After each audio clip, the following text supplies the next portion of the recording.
Muito bem, minha gente. Vamos dar continuidade à nossa aula de português de hoje, falando sobre conto popular, certo? O que será um conto popular? Vamos conhecer? Quem conta um conto aumenta um ponto. Quem foi que já não ouviu essa frase, né? É uma frase que ela é bastante popular no nosso meio. Quem conta um conto aumenta um ponto. Olha só a rima. Mas vamos ver. Não sendo por acaso seu nome, o conto teve início junto com a civilização humana. As pessoas sempre contaram histórias reais ou fabulosas, oralmente ou através da escrita, além de utilizar uma linguagem simples e direta.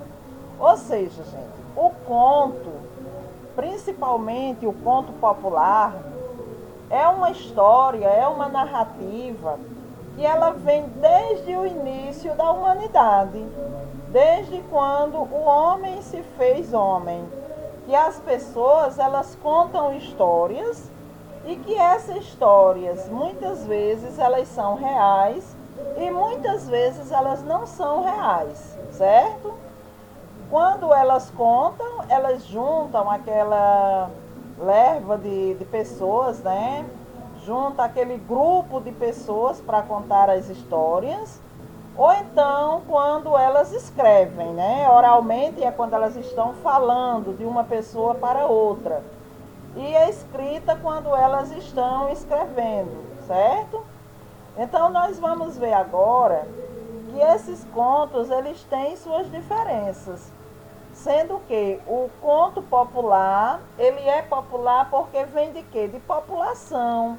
Ele vem passando de geração em geração, ou seja, um vai contando para o outro e vai se espalhando, certo? Então vamos ver aí. Características do gênero. Esse conto popular. Por que, que ele é popular? Porque há poucos personagens e geralmente não apresentam nome próprio. Essa é uma das características. Há poucos personagens, ou seja, tem poucas pessoas, poucos personagens ali fazendo a história acontecer. Outra característica é, geralmente não são apresentadas informações sobre quando e onde ocorreram. Ou seja, quando você lê um conto popular ou quando alguém lhe conta um conto popular, ele não deixa que você perceba aonde ocorreu e quando ocorreu aquela história, certo? Uma outra característica dos contos populares é que muitos contos populares eles apresentam linguagem mais informal do que formal. Vocês lembram, né, que o que é linguagem informal? Aquela que a gente usa no nosso meio, no nosso dia a dia, com os nossos amigos, com nossos colegas, com nossos familiares. E tem também as marcas de oralidade, que é o quê? É, por exemplo, na região sul, girimum é abóbora. Mas aí se você vai falar um conto, se você vai apresentar um conto da região sul, você vai colocar girimum? Não, você vai colocar abóbora. Você vai colocar macaxeira ou aipim? É claro que você vai colocar aipim, mas pra gente é o ou melhor, é a macaxeira, né? Então, isso porque muitas dessas histórias, elas foram transmitidas oralmente de geração para geração. Então, dentro dessa oralidade, tem marcas linguísticas, tem palavras que às vezes a gente conhece, tem às vezes que a gente não conhece, e às vezes a gente até conhece, mas conhece por outros, ou melhor, por outras palavras, e não aquela que está ali no conto. As ações é uma outra característica, né? É que as ações elas se passam em um só espaço, ou seja, não tem mais de um espaço, constitui um só eixo temático, ou seja, tem um único assunto e um só conflito, uma só confusão para ali se resolver. Não tem autoria conhecida, ou seja, o conto popular, ele não se sabe quem escreveu, quem falou pela primeira vez, pois foram transmitidos oralmente de pessoas para pessoas através dos longos anos. Então, muitas dessas histórias, elas são recolhidas e muitas vezes até reconhecidas por estudiosos, por historiadores. Tem diferentes intenções, certo? Então, o conto popular, ele tem diferentes intenções. Em alguns momentos, ele pretende educar o ouvinte, ou seja, fazer com que o ouvinte seja mais educado. Em outros, querem divertir as pessoas, ou sugerir uma reflexão sobre uma situação, como valores da sociedade e da cultura própria da época, certo? A ação dessa narrativa.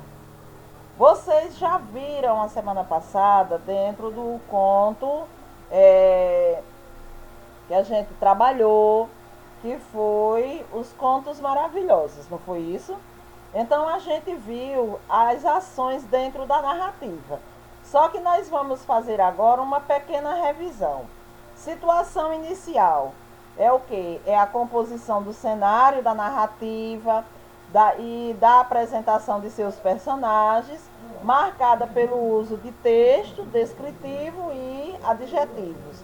Então, o conto popular, ele também tem a composição de um cenário, ele também apresenta seus personagens logo lá no início da história, e ele é bem marcado pela descrição e por adjetivos.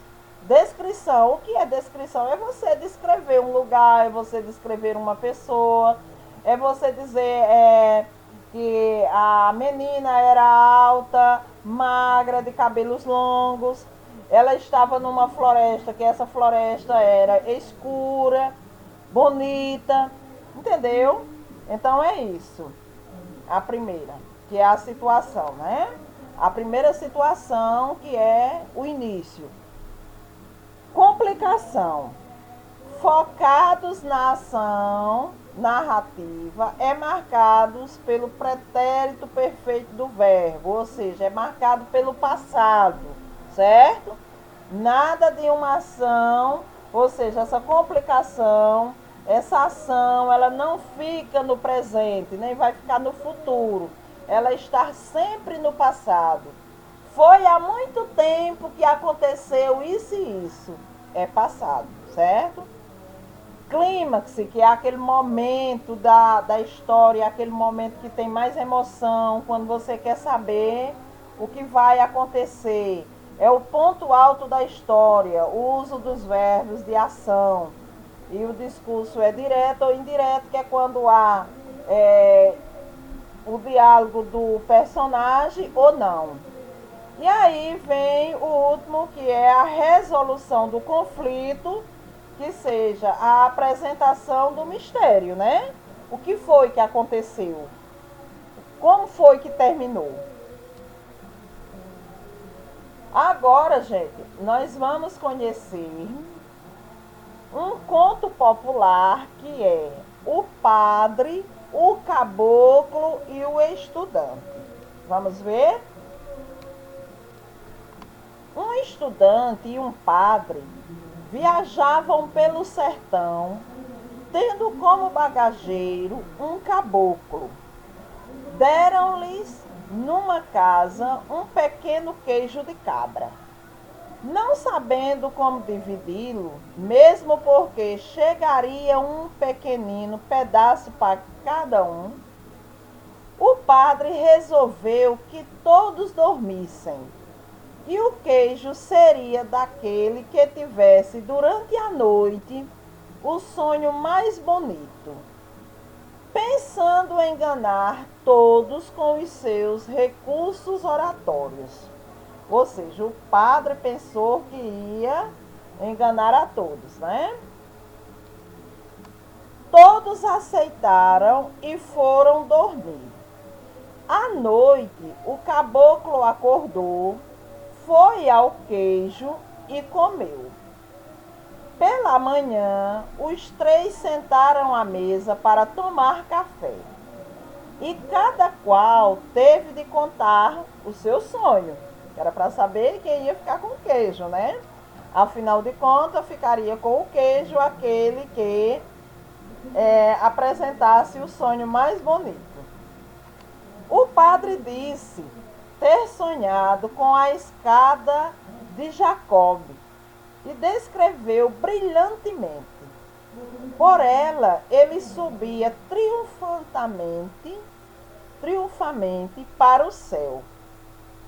O estudante então narrou que sonhara já dentro do céu, à espera do padre que subia.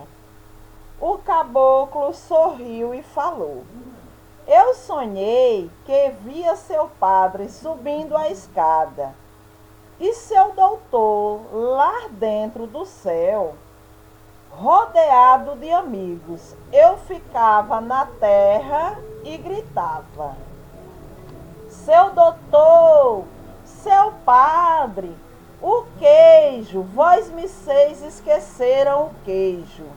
Então vós me seis respondiam de longe do céu: come o queijo, caboclo, come o queijo, caboclo.